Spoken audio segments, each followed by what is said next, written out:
අද 2020 සැප්තැම්බර් 14 සඳුදා සිරස්තල මෙරට 13 වැනි කොවිඩ් මරණය හලාවතින් වාර්තා වේ. මරණකරු නිරෝධායනය වෙමින් සිටි අයෙක්. ඩුබායිහි සිටින මද්‍රව්‍ය ජාවාරම්කාර උදාර සම්පත්ත වරින්තු නිකුත් කෙරේ. නාකොටික් නිලධාරීන් 13 දෙනා තවදුරටත් රිමාන්ඩ්. තවත් 12 දෙනෙකු CID භාරයේ ප්‍රශ්න කෙරේ. හිටපු ආරක්ෂක ලේකම් හේමසිරි හා රාජ්‍ය බුද්ධි ප්‍රධානී නිලන්ත අතර සිදු වූ සංවාදයක හඬපටයක් පාස්කු කොමිසම හමුවට. රාජ්‍ය බුද්ධි ප්‍රධානියාගේ ජංගම දුරකථනයත් පොලිස් විමර්ශන ඒකකය භාරයට. රහස් ඡන්දයකින් රුවන් විජේවර්ධන එක්සත් ජාතික පක්ෂයේ නියෝජ්‍ය නායක දුරයට. 20 වැනි සංශෝධන කෙටුම්පත අධ්‍යයනයට අගමැතිගේ කමිටුව රැස් වේ. From Other Verana, this is Other Verana Prime Time with Srimani Yapa and Anuj Karunaratne. Live from Studio 24 in Colombo. අයිබෝවන් ඔබ අදත් එක්වන්නේ ශ්‍රී ලංකාවේ අංක 1 සහ විශ්වසනීයම පුවත් විකාශය අද දෙරණ 6:55 සමගින්. මෙරටින් වාර්තා වූ 13 වෙනි කොවිඩ් මරණය අද පස්වරුවේ වාර්තා වුණා. මිය ගොස් ඇත්තේ විදේශ රටක සිට පැමිණ නිරෝධායනය වෙමින් සිටියේදී හලාවත මූලික රෝහලට ඇතුළත් කෙරුණු 60 හැවිරිදි පුද්ගලයෙක්. The big story.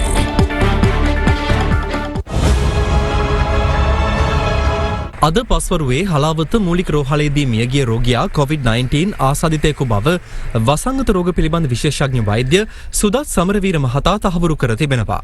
මෙලෙස මියගොස් ඇත්තේ වයස අවුරුදු 60ක් වන පිරිමි පුද්ගලයෙක් වන අතර ඔහු නාවිකයෙකු වශයෙන් සේවය කළ අයෙක්. මෙම පුද්ගලයා සැප්තැම්බර් 2 වෙනිදා බහරින් සිට ශ්‍රී ලංකාවට පැමිණි අයෙක්. එම අවස්ථාවේ ඔහු COVID-19 රෝගියෙකු ලෙස හඳුනාගෙන නැහැ. කෙසේ වෙතත් ඔහු නිරෝධායනයට ලක් වෙමින් සිටින අතරතුරදී සැප්තැම්බර් 9 වෙනිදා හලාවත මූලික රෝහලට තුලත් කර තිබෙනවා. මරණයට ආසන්නතම හේතුව ලෙස දැක්වෙන්නේ හෘදයාබාධයක්.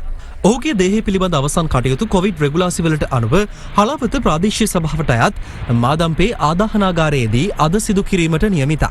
මේ අතර COVID-19 ආසාදනය වූ රෝගීන් 3235 දෙනෙකු මෙවන විට මෙරටින් හඳුනාගෙන ඇති අතර ඉන් 3005 දෙනෙක් සුවය ලබා රෝහල් වලින් පිටව ගොස් තිබෙනවා. තවදුරටත් ප්‍රතිකාර ලබන්නේ රෝගීන් 217 දෙනෙක් පමණයි. අද වාර්තා වූ මරණයත් සමගින් මෙරටින් වාර්තා වන සමස්ත කොවිඩ් මරණ සංඛ්‍යාව 13ක්. මේ අතර ලෝක සෞඛ්‍ය සංවිධානයේ වාර්තාවලට අනුව ඊයේ දිනය තුලදී ගෝලීය වශයෙන් කොවිඩ් ආසාදිතයන් 3,7930ක් වාර්තා වී තිබෙනවා. එම සංවිධානයේ දත්තවලට අනුව දිනක් තුල හඳුනාගත් වැඩිම ආසාදිතයන් සංඛ්‍යාව එයයි. ඊයේ ආසාදිතයන්ගෙන් වැඩිම ප්‍රමාණයක් වාර්තා වී තිබෙන්නේ ඉන්දියාවෙන් වන අතර එම සංඛ්‍යාව 93,215ක්. වැඩිම කොවිඩ් ආසාදිතයන් සංඛ්‍යාවක් ඇමරිකාවෙන් වාර්තා වන අතර බ්‍රසීලයේ ලයිස්තුවේ 3 වන ස්ථානයේ පසු වෙනවා. ඒ අනුව අද වන විට හඳුනාගෙන ඇති සමස්ත කොවිඩ් ආසාදිතයන් සංඛ්‍යාව 2,92 ලක්ෂය ඉක්මවනවා. ලොව පුරා සිදුව ඇති කොවිඩ් මරණ සංඛ්‍යාව 9,29,56ක්. The big story. දැනට ඩුබායිහි සැඟව සිටින උදාර සම්පත් නැමැති ප්‍රබල මද්‍රව්‍ය ජාවාරම්කරු අත්අඩංගුවටගෙන අධිකරණයට ඉදිරිපත් කරන්නයි කොළඹ මහේස්ත්‍රාත් අධිකරණය අද වරින්තු නිකුත් කළා. ඒ මද්‍රව්‍ය ජාවාරමට සම්බන්ධ වූ බවට චෝදනා ලැබූ පොලිස් මද්‍රව්‍ය නාශක කාර්යාංශයේ නිලධාරීන් 13 දෙනා පිළිබඳ විමර්ශනයට අදාළවයි. ඒ අතර එම කාර්යාංශයේ තවත් නිලධාරීන් 12 දෙනෙකු අපරාධ පරීක්ෂණ දෙපාර්තමේන්තුව භාරයේ රඳවා ප්‍රශ්න කරමින් සිටින බව රජයේ නියෝජ්‍ය සොලිසිටර් ජනරාල් දිලීප පීරිස් මහතා අද අධිකරණයට දැනුම් දුන්නා. මද්‍රව්‍ය ජාවාරම සම්බන්ධයෙන් චෝදනා ලැබූ පොලිස් මද්‍රව්‍ය නාශක කාර්යාංශයට අනුයුක්ත නිලධාරීන් 13 දෙනා සැප්තැම්බර් 22 වෙනිදා දක්වා යලි රක්ෂිත බන්ධනාගාරගත කෙරුණු අතර රජයේ නියෝජ්‍ය සොලිසිටර් ජෙනරාල් දිලීප පීරිස් මහතා අද අධිකරණය හමුවේ ප්‍රකාශ කළේ මෙම නඩුවේ 14 වන සැකකරු වන දැනට ඩුබායිහි සිටින ප්‍රබල මද්‍රව්‍ය ජාවාරම්කාර උදාර සම්පත් සම්බන්ධයෙන් වැඩිදුර විමර්ශන සිදු කරන බවයි. එම සැකකරු මෙරට සංනිවේදන ආයතනයකින් ලබාගත් ජංගම දුරකථන සිම් කාඩ් 55ක් උපයෝගී කර ගනිමින් විශාල සංනිවේදන ජාලයක් සකස් කර මෙම ජාවාරම මෙහෙවා ඇති බවට තොරතුරු ලැබී ඇතැයිද රජයේ නියෝජ්‍ය සොලිසිටර් ජෙනරාල් වරයා සඳහන් කළා.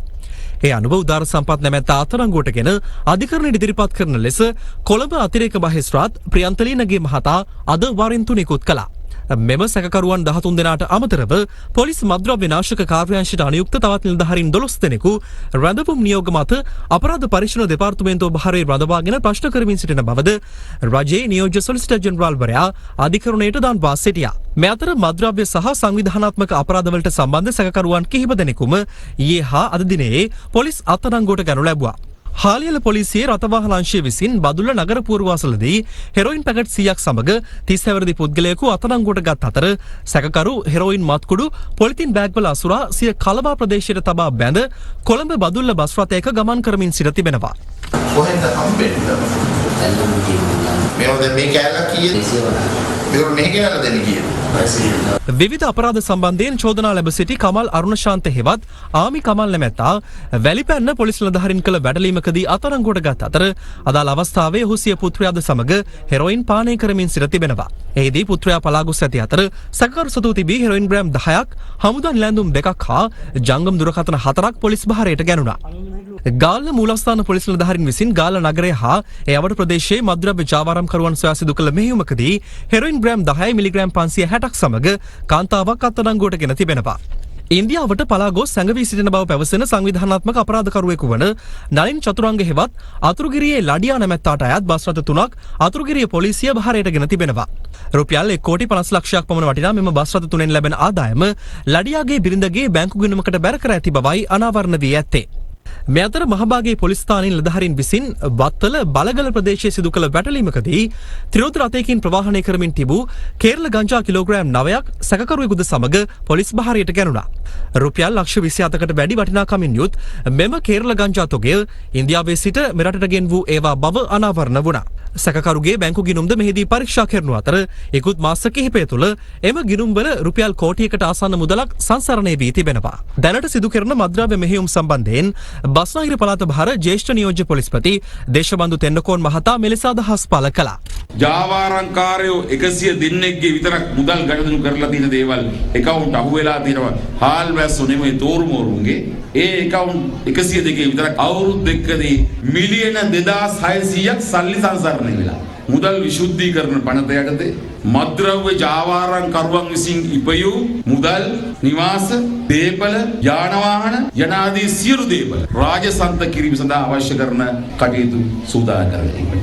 මේ අතර ඉල්ලීම් කීපයක් මුල් කරගනිමින් විලේසුදා හා කංජිපාන ඉම්රාන් ඇතුළු බූස බන්ධනාගාරයේ රැඳවියන් 45 දෙනෙකු ඉකුත් 10 වැනිදා ආරම්භ කළ ආහාර වර්ජනය අද සම්පූර්ණයෙන්ම අවසන් කළ බව බන්ධනාගාර දෙපාර්තමේන්තුව සඳහන් කළා. බූස බන්ධනාගාරයේ රඳවා සිටින විශේෂ ගණයේ රැඳවියන් අද දින ඔවුන් විසින් සිදු කරගෙන ගියපු ආහාර වර්ජනය අවසන් කරා. ඒ අනුව ඔවුන් අද දින උදෑසන ආහාරය ලබා ගැනීමට කටයුතු කරා.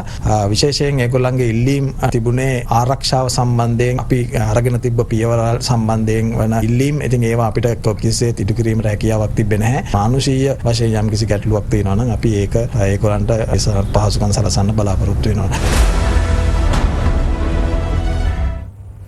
පාස්කු ඉරුදින ත්‍රස්ස ප්‍රහාරයෙන් පසු හිටපු ආරක්ෂක ලේකම් හේමසිරි ප්‍රනාන්දු මහතා සහ තමන් අතර සිදු වූ විශේෂ දුරකථන සංවාදයක හඬපටයක් රාජ්‍ය බුද්ධි සේවයේ හිටපු අධ්‍යක්ෂ නිලන්ත ජයවර්ධන මහතා අද ජනාධිපති කොමිසම හමුවට ඉදිරිපත් කළා. රාජ්‍ය බුද්ධි සේවයේ හිටපු අධ්‍යක්ෂවරයාගේ පෞද්ගලික ජංගම දුරකථනය තුළ පටිගත කරන ලද තවත් සංවාද ඇද්දැයි පරීක්ෂා කිරීම සඳහා එය වහාම ජනාධිපති කොමිසමේ පොලිස් විමර්ශන ඒකකයේ භාරයට ගන්නා ලෙසද කොමිසමේ සභාපතිවරයා නියෝග කළා. රාජ්‍ය බුද්ධි සේවයේ හිටපු අධ්‍යක්ෂ නිලන්ත ජයවර්ධන මහතා සාක්ෂි ලබා දීම සඳහා අද ජනාධිපති කොමිසම හමුවට පැමිණියේ 22 වැනි දිනටයි. එහිදී ජනාධිපති කොමිසමේ සභාපති විනිසුරුවරයා සාක්ෂිකාරු නිලන්ත ජයවර්ධන මහතාට සාක්ෂිකරු මීට පෙර කොමිසමේ සඳහන් කළ පරිදි ඔහු සහ හිටපු ආරක්ෂක ලේකම් හේමසිරි ප්‍රනාන්දු අතර ඇති වූ යයි පැවසෙන දුරකථන සංවාදය විවෘත කොමිසම හමුවේ වාදනය කරන ලෙස නියෝග කළා. හිටපු ආරක්ෂක ලේකම් හේමසිරි ප්‍රනාන්දු සහ රාජ්‍ය බුද්ධි සේවයේ හිටපු අධ්‍යක්ෂ නිලන්ත ජයවර්ධන අතර මෙම දුරකථන සංවාදය සිදුව ඇත්තේ ඉකුත් වසරේ පාස්කු ඉරුදින ත්‍රස්ස ප්‍රහාරය එල්ලවීමෙන් පසු අප්‍රේල් මාස අවසාන සතියේ හෝ මැයි මාස මුල් සතියේ බව ජයවර්ධන මහතා කොමිසම හමුවේ කියා සිටියා. පටිගත කරන ලද අදාළ දුරකථන සංවාදයේ සම්පූර්ණ කාලය මිනිත්තු 25යි තත්පර 4ක්. මෙම හඬපටය මාධ්‍ය වෙත නිකුත් නොකරුණත් එය ශ්‍රවණය කිරීමට මාධ්‍යවේදීන්ට අවස්ථාව සලසා දී තිබුණා. අපි මේක දැනගෙන හිටියා මෙච්චර දෙයක් වෙයි කියලා හිතුවේ නැහැ කියලා ස්ටේට්මන්ට් එක දුන්න එකයි වැරද්ද. මම ස්ටේට්මන්ට් දෙන්න ගියේ නැහැනේ. හොඳයි. ඔයා කියන්න මාව දැනුවත් කළා කියලා. මම IGව දැනුවත් කරලානේ තිබ්බේ. සර්ට මම 7 වෙනිදා දැනුවත් කළාම well received කියලාත් සර් එව්වනේ. දැන් මෙතන තියෙන ප්‍රශ්නය ජනාධිපතිට කිව්වේ නැති එකනේ. මගෙන් ඇහුවේ නැහැ ජනාධිපතිට කිව්වද කියලා. පත්තරවල යන්නේ ජනාධිපතිතුමාට නොකීම ප්‍රශ්නයක් කියලා. කොහොමදත් මම කිව්වේ නැහැ. හරි. ඔයා කිව්වෙත් නෑ මම කිව්වෙත් නෑ. දැන් ජනාධිපතිතුමා 20 ලංකාවේ හිටියෙත් නැහැනේ. එහෙමනම් මම අගමැතිට කියන්න එපැයි. මම අගමැතිට කිව්වෙත් නැහැ. ඒක රාජකාරී පැහැරහැරීමක් වෙන්නේ නැහැ. මේක ලොකු ඉෂුව එකක් වෙන්නේ නැහැ. පත්තරවලින් තමයි මේක ඉෂුව එකක් කරලා තියෙන්නේ. ඇත්තටම මේක පොලිටිකල් ඉෂුව එකක්. වැරදි කාගේ අතිනුත් වෙනවා. දැන් මේගොල්ලෝ මාව ඇරෙස්ට් කරන්න යනවනේ. මම ආරක්ෂක ලේකම් දුරෙන් අයින් වුණා. 9 වෙනිදා IGට කිව්වට පස්සේ 16 වෙනිදා කාත්තන්කොඩි පිපිරීමෙන් පස්සේ සහරාන්ගේ ඩ්‍රයි රන් එකක් කියලා රිපෝට් 3කුත් ගැහුවා. 20 හවසත් කිව්වා. පංචිකාවත්ත කොච්චි කඩේ බලන්න කිව්වා. හෝටල් වලට ගහනවා කියලාත් මම කිව්වා. කාටවත් කියන්න බෑ මම දන්නේ නැහැ කියලා. 7 වෙනිදා ඉඳලා මට මේක ලෙඩක් කියලා තේරුණා. ඒ වෙලාවේ ඔයා මට කිව්වනම් IGට කියන්න මේ දේවල් කරන්න කියලා. සර් මම කිව්වේ නැහැනේ කොළඹට ගහනවා කියලා. මම නිශ්චිත තොරතුරු දුන්නා. අනික සර් කියන්න ඕනේ නැහැ IGට අතන රෝඩ් බ්ලොක් දාන්න මෙතන රෝඩ් බ්ලොක් දාන්න කියලා. හැබැයි සර් ජනාධිපතිට නොකිව්ව එක ගැන නම් පොඩි අවුලක් තියෙනවා. හැබැයි අපි මේ ගැන නොකිව්වට බිග් පික්චර් එක ගැන 2015 ඉඳලම කියලා තියෙන්නේ. අපි දෙන්නගේ සුහදතාවයට හරි ඔයා මට කිව්වනම් මම අරුට කියලා පොලිස් මාධ්‍ය ප්‍රකාශක රුවන් ගුණසේකර හරහා මාධ්‍ය ප්‍රකාශයක් කරනවා. පල්ලි වලට ගහනවා මෙන්න මෙහෙම දෙයක් වෙන්න තියෙනවා කියලා. එහෙම කළා නම් අපි ඔක්කොම බේරිලා. දැන් අපිට වෙලා තියෙන්නේ අපි ඕක කරේ නැහැ කියන එකනේ. හැමෝම මේකෙන් දේශපාලන වාසි ගන්න හදනවා. මට හිතෙන තරමට නම් අපි 9 වෙනිදා රැස්වීමේදී මේක ගත්තමදි. දැන් ඔය නැහැ කියලා කිව්වට මම චූලට කිව්වා. එයා බ්‍රිගේඩියර් කෙනෙක් වුණාට අයිසේ මේ ගැන තොරතුරු හොයනවා කියලා. එයා එක දවසක්වත් සහරාන්ලා ගැන කියලා නැහැ. එයා කතා කරන්න වෙන දේවල් ගැන. පත්තරවලින් බලලා එයා තොරතුරු කියන්නේ. චූල කියනවා එයා දන්නේ නැහැ කියලා. අගහරුවාද රැස්වීමේ හිටියා. සිසිර මෙන්ඩිස් මහත්තයා ඇහුවා මල්ලි මේකට මොකද්ද කරන්න කියලා. මම කිව්වා පිස්සු කෙලින්න එපා සර්. ඕක ලෙඩක්. ඕක දාන්න කියලා. පටිගත කරන ලද දුරකථන සංවාදය වාදනය කිරීම අවසානයේ රජයේ අතිරේක සොලිසිටර් ජෙනරාල්වරිය ජයවර්ධන මහතාගෙන් විමසා සිටියේ ඔබ මෙම සංවාදය පටිගත කිරීමේ අරමුණ කුමක්ද යන්නයි. එයට පිළිතුරු දෙමින් ජයවර්ධන මහතා කියා සිටියේ පාස්කු ප්‍රහාරයෙන් පසු තොරතුරු ලැබී තිබියදී දැනුම් නොදුන්නේ යැයි රාජ්‍ය බුද්ධි සේවයට සහ එවකට එහි අධ්‍යක්ෂව සිටි තමන්ට පාර්ශ්ව ගණනාවක් චෝදනා එල්ල කළ බැවින් තමාගේ සහ රාජ්‍ය බුද්ධි සේවයේ කීර්තිනාමය රැක ගැනීමට සාක්ෂි අවශ්‍ය වූ බැවින් මෙම දුරකථන සංවාදය පටිගත කළ බවයි. මෙහිදී ජනාධිපති කොමිසමේ සභාපති විනිසුරුවරයා ජයවර්ධන මහතාගෙන් විමසා සිටියේ පටිගත කරන ලද වෙනත් හඬපට ඔබ සන්තකයේ පවතින්නේද යන්නයි. එයට පිළිතුරු දෙමින් ජයවර්ධන මහතා කියා සිටියේ තම ලැප්ටොප් පරිගණකය තුළ මීට පෙර රහසිගතව කොමිසමට ඉදිරිපත් කළ ජාතික බුද්ධි ප්‍රධානියා සම්බන්ධ වන පටිගත කිරීම හැරුණු විට තවත් එක් හඬපටයක් ඇති බවයි. මෙහිදී කොමිසමේ සභාපති විනිසුරුවරයා නියෝග කළේ කොමිසමේ මුඛ්‍ය පරමාර්ථය පාස්කු ප්‍රහාරයට අදාළ සියලු කරුණු ආවරණය කිරීම වන බැවින් නිලන්ත ජයවර්ධන මහතා පාස්කු ප්‍රහාරය සිදුවන අවස්ථාවේ භාවිත කළ පෞද්ගලික දුරකථනය සහ ලැප්ටොප් පරිගණකය වහාම ජනාධිපති කොමිසමේ පොලිස් විමර්ශන ඒකකයට බහර දෙන ලෙසයි. පොලිස් විමර්ශන ඒකකය පරීක්ෂාවට ලක් කිරීමෙන් පසු අද දින ඉදිරිපත් කරන ලද හඬපටය සංස්කරණය වී ඇද්දැයි විමර්ශනය කිරීම සඳහා එම CD පටය ජංගම දුරකථනය සහ ලැප්ටොප් පරිගණකය රජයේ රස පරීක්ෂකවරයාට යොමු කරන ලෙසද කොමිසමේ ලේකම්වරයාට සභාපති විනිසුරුවරයා නියෝග කළා. ජනාධිපති කොමිසමේ නියෝගයට අනුව රාජ්‍ය බුද්ධි සේවයේ හිටපු අධ්‍යක්ෂ නිලන්ත ජයවර්ධන මහතා පාස්කු ප්‍රහාරය එල්ලවන අවස්ථාවේදී භාවිත කළ පෞද්ගලික ජංගම දුරකථනය ඔහුගේ බිරිඳ විසින් අද පස්වරුවේ කොමිසමේ පොලිස් ඒකකය වෙත බහර දුන්නා. මේ අතර යහපාලන ආණ්ඩුවේ හිටපු අමාත්‍යවරුන් වන රිෂාඩ් බදියුදීන් සහ අබ්දුල් හලීම් යන මහත්වරුන් අද පෙරවරුවේ පාස්කු ප්‍රහාරය සම්බන්ධයෙන් සොයා බලන ජනාධිපති කොමිසමේ පොලිස් විමර්ශන ඒකකය වෙත පැමිණියා. යම් අවස්ථාවල ඔබතුමාගේ නම කියවුණා පල්ලි වලින් කඩු අහුවෙද්දී ඒ සම්බන්ධව කැලෑ කපන්න සුද්ධ කරන්න කියලා ප්‍රකාශයක් දුන්නා මාධ්‍ය සාකච්ඡාවක.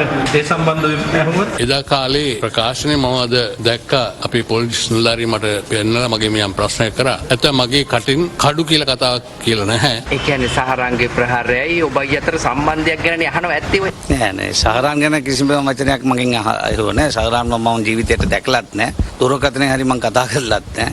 ඒක එදාත් කියනවා අදත් කියනවා මම. ඔබතුමාගේ මල්ලිලා දෙන්න සහෝදරයෝ දෙන්න දෙආකාරයකින් සම්බන්ධ වෙලා තියෙනවා. ඉඩම් සම්බන්ධව චෝදනාවක් එල්ල කරා. එයා නිදහස් වුණා.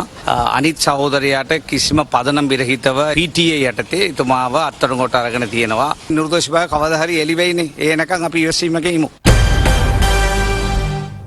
එක්සත් ජාතික පක්ෂයේ නියෝජ්‍ය නායකත්වයට රුවන් විජේවර්ධන මහතා අද තේරීපත් වුණා. ඒ අද පක්ෂ කෘත්‍යාධිකාරී මණ්ඩලයේ පැවති රහස් ඡන්දයකින් පසුවයි.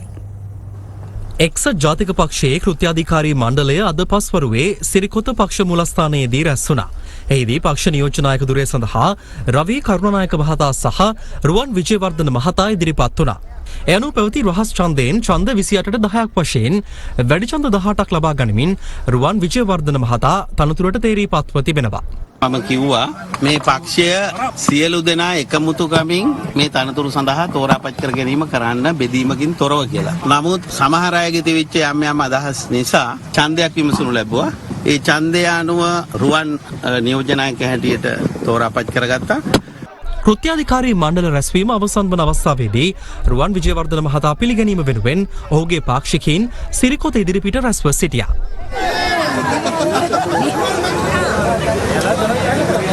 සතුරුයි අද කෘත්‍යාධිකාරී මණ්ඩලයේ බහුතරයක් මං ගැන විශ්වාසය තියලා මාව පත් කෙරුවා පක්ෂයේ නියෝජ්‍ය නායකයා හැටියට. පාක්ෂිකයන්ගේ විශ්වාසය ආපහු දිනාගෙන මේ පක්ෂය නිසි තැනට ගේන්නට තමයි මගේ එකම චේතනාව.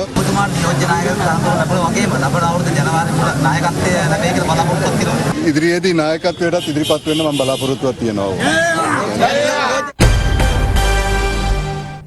කොළඹ නගරයේ රථවාහන තදබදය අවම කිරීමේ අරමුණින් ක්‍රියාත්මක කරන මන්තීරු නීතිය අද සිට යලි ක්‍රියාවට නැංගුණා.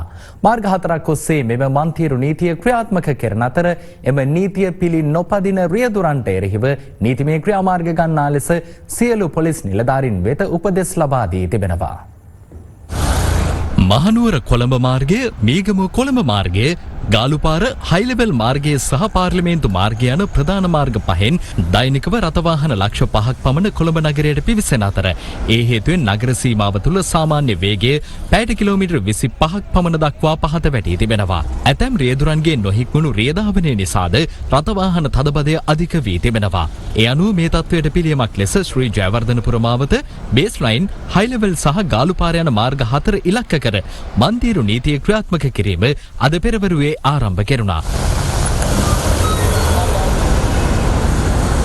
රථවාහන පොලිසිය කාරුණික ඉල්ලීම නියමිත මන්තීරුව භාවිතා කරන්න. අද පළමු දිනේ මන්තීරු නීතියට අවනත නොවූ රියදුරන්ට පොලිස් නිලධාරීන් අවවාද කර මුදාහරිනු ලැබුවා. රුපියල් 2000ක් කරන දඩකොලේවාට අදට විතරක් ඔයාලට අවවාද කරනවා ඊට පස්සේ වරද කරන්න එපා. මේ ට්‍රක් මේ ඕක මේ රයිට් එක මෙතන තමන් ගන්න ඉතර නිකන්නේ. ඔබතුමා දැන් මේව කරා මොකද කරන්නේ? ඔබතුමා කිව්වොත් තව ටිකක් ලයින් එක හැදෙනවා. අල්ලනවා පාර බ්ලොක් වෙනවා. ඊට පස්සේ කරන්න එපා. ඊට එක මොකද කියන්නේ? මිනිස්සු පුරුදු වෙනවා හරි මේකට. ඒක හොඳයි ඒ වුණාට පාර ට්‍රැෆික් වෙනවනේ. හොඳ නෑ මන් නම් කියන්නේ. කිසි තේරුමක් නෑ ඇත්තටම. කාලේ ඉවරයි අපේ. වැඩේ නම් හොඳයි මහත්තයා. මන්ත්‍රීනේතු හොඳයි. හැම වාහනයක්ම ඒ පිළිවෙලට යනවා නා. මන්ත්‍රී වෙන හොඳයි ඔක ක්‍රියාත්මක වෙන හැමදාම හොඳයි ඔක. මන්තීරු නීතිය පිළිබඳව අද සිට දින 3ක් රියදුරන් දැනුවත් කිරීමේ කටයුතු සිදු කරන අතර ගුවන් හමුදාවේ සහායද මේ සඳහා හිමිව තිබෙනවා. ඒ අනුව ඩ්‍රෝන කැමරා සහ CCTV දර්ශන මගින් නිරන්තරයෙන් මාර්ගවල රථවාහන නිරීක්ෂණය කර නීතිය කඩ කරන රියදුරන්ට එරෙහිව පියවර ගැනීමට නියමිතයි.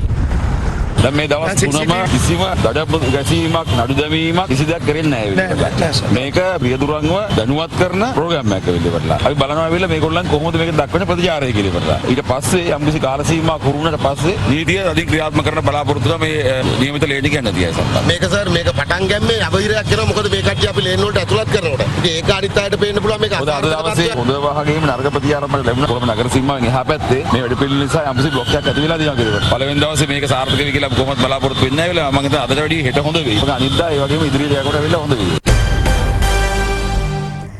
දේශීය දියරකිරි අවශ්‍යතාව සපුරාලීමට රාජ්‍ය පෞද්ගලික දෙයංශයේ සහ කුඩා පරිමාණ ගොවීන්ගේ එකමුතුවෙන් කෙටි සහ දිගුකාලීන සැලැස්මක් දියත් කරන ලෙස ජනාධිපති ගෝඨාභය රාජපක්ෂ මහතා නිලධාරීන්ට උපදෙස් ලබා දී තිබෙනවා. අද දහවල් ජනාධිපති කාර්යාලයේ පැවති සාකච්ඡාවකදී ජනාධිපතිවරයා මේ බව ප්‍රකාශ කළා. පශු සම්පත් ගොවිපළ ප්‍රවර්ධන හා කිරි බිත්තර ආශ්‍රිත කර්මාන්ත පිළිබඳ රාජ්‍ය අමාත්‍යාංශයේ ඉදිරි සැලසුම් පිළිබඳ සාකච්ඡාවක් අද දහවල් ජනාධිපති කාර්යාලයේදී පැවැත්වුණේ ජනාධිපති ගෝඨාභය රාජපක්ෂ මහතාගේ ප්‍රධානත්වයෙන්. තෘණ වගාව කිරිගවයන් බෝ කිරීම සහ පර්යේෂණ ආයතන සේවා වැඩි දියුණු කොට කඩිනමින් ඉලක්ක සාර්ථක කර ගැනීමේ අවශ්‍යතාව ජනාධිපතිවරයා මෙහිදී පෙන්වා දුන්නා. සමස්ත දියරකිරි නිෂ්පාදනයෙන් 85% කුඩා පරිමාණ කිරිගොවීන් විසින් සපයනු ලබන බැවින් ඔවුන් ශක්තිමත් කර ප්‍රතිශතය වැඩි කිරීමට පියවර ගත යුතු බව ආර්ථික පුනර්ජීවනය පිළිබඳ ජනාධිපති කාර්යසාධන බලකායේ ප්‍රධානී බැසිල් රාජපක්ෂ මහතා මෙහිදී ප්‍රකාශ කළා. කෘෂිකර්ම අමාත්‍ය මහින්දානන්ද අලුත්ගමගේ මහතා අනාවරණ කළේ කිරි නිෂ්පාදනයේ වර්ධනය අරමුණු කොටගෙන වතු සමාගම් 15ක් දායක කර ගනිමින් කිරිගවයින් 15000ක් ඇති කිරීමට පියවරගෙන ඇති බවයි. 20 වන ආණ්ඩුක්‍රම ව්‍යවස්ථා සංශෝධන පනත් කෙටුම්පත අධ්‍යයනය කිරීම සඳහා අග්‍රාමාත්‍ය මහින්ද රාජපක්ෂ මහතා පත් කළ කමිටුව මේ වන විටත් රැස්ව සිටිනවා. එම කමිටුවේ සභාපති අමාත්‍ය මහාචාර්ය ජී.එල්. පීරිස් මහතාගේ නිවසේදී. යෝජිත නව ව්‍යවස්ථා සංශෝධන පනත් කෙටුම්පත පිළිබඳව සොයා බලා වාර්තාවක් ලබා දීම සඳහා අග්‍රාමාත්‍ය මහින්ද රාජපක්ෂ මහතා විසින් සමාජිකයින් 9 දෙනෙකුගෙන් යුත් කමිටුවක් පසුගිය 12 වෙනිදා පත් කළා. අමාත්‍ය මහාචාර්ය ජී.එල්. පීරිස් මහතා එහි සභාපතිත්වය දරන අතර එහි සෙසු සමාජිකයන් වන්නේ අමාත්‍ය ජනාධිපති නීතිඥ අලි සබ්රි, අමාත්‍ය නිමල් සිරිපාල ද සිල්වා, අමාත්‍ය උදේ ගම්මන්පිල, අමාත්‍ය විමල් වීරවංශ යන මහත්වරු මෙන්ම රාජ්‍ය අමාත්‍ය සුසිල් ප්‍රේමජයන්ත, රාජ්‍ය අමාත්‍ය එස් පියාලේන්ද්‍රන් සහ පාර්ලිමේන්තු මන්ත්‍රීවරුන් වන ඩිලාන් පෙරේරා සහ ප්‍රේම්නාත් සී දොළවත්ත යන මහත්වරුන්. 20 වැනි ආණ්ඩුක්‍රම ව්‍යවස්ථා සංශෝධනය අධ්‍යයනය කිරීම සඳහා එම කමිටුව අද පස්වරුවේ කමිටු සභාපති අමාත්‍ය මහාචාර්ය ජී.එල්. පීරිස් මහතාගේ නිවසේදී රැස් වුණා. මේ අතර 20 වන ව්‍යවස්ථා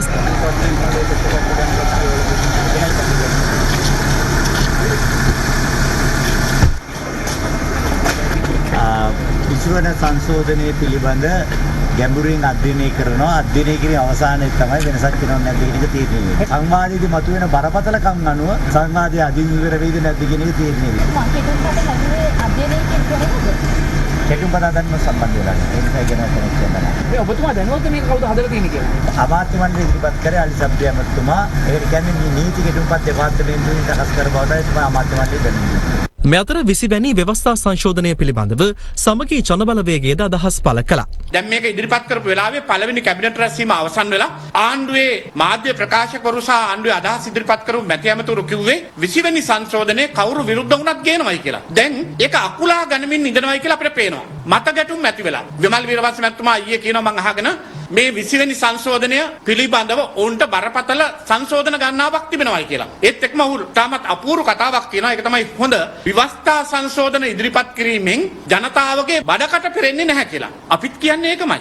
අලි සබ්රි අධිකරණ ඇමතුමා කියනවා මේ 20 වෙනි සංශෝධනය සකස් කරේ කවුද කියලා එතුමා දන්නෙත් නැහැ කියලා. එතකොට එතුමා දන්නේ නැති ලියවිල්ලක් තමයි කැබිනට් මණ්ඩලයට ඉදිරිපත් කරලා තිබෙන්නේ. අපි අහනවා මෙහෙමද ආණ්ඩුක්‍රම ව්‍යවස්ථාවක් සංශෝධනය කරන්න යන්නේ. ලංකාවේ කිසි දවසක මෙවැනි අනතක් හෝ සංශෝධනයක් කැබිනට් මණ්ඩලයට කවදාකවත් ඉදිරිපත් වෙලා නැහැ. අට හම්බුණා හදුවේ කවුද කියන එක. එදා 78 ජේ.ආර්. ජයවර්ධන මැතිතුමාගේ ව්‍යවස්ථාවට ජේ.ආර්.ගේ බහුභූත ව්‍යවස්ථාව කියලා කියපු අය අද මං හිතන්නේ පිළිගන්නවා ඇති ඒ බහුභූත ව්‍යවස්ථාව හදපු ජේ.ආර්. ජයවර්ධනගේ භූතය තමයි මේ ව්‍යවස්ථාව හදලා තියෙන 20 වෙනි සංශෝධනය. එහෙම නැතුව වෙන කෙනෙක් හදන්න විදියක් නැහැ. දැන් ජනාධිපතිවරයා මම හිතන්නේ 4 දිනක විතර කමිටි එකක් දැම්මා මේ ව්‍යවස්ථාව පිළිබඳව අධ්‍යයනය කරන්න. හැබැයි ඒක කමිටි එක රැස් වෙලාවත් නැහැ. ඒතර ඊයේ පෙරේද අගමැතිතුමා තව කමිටුවක් දානවා. දැන් කමිටු දෙකයි. මේක බහුභූත ව්‍යවස්ථාවක්ම තමයි බලන්නේ. කෙසේ වෙතත් ශ්‍රී ලංකා පොදු ජන පෙරමුණේ මාධ්‍ය හමුවට එක්වෙමින් අමාත්‍ය මහාචාර්ය ජී.එල්. පීරිස් මහතා සඳහන් කළේ අද රැස්වෙන කමිටුවේ නිර්දේශ හෙට දිනේ අග්‍රාමාත්‍යවරයා වෙත ලබා දෙන බවයි.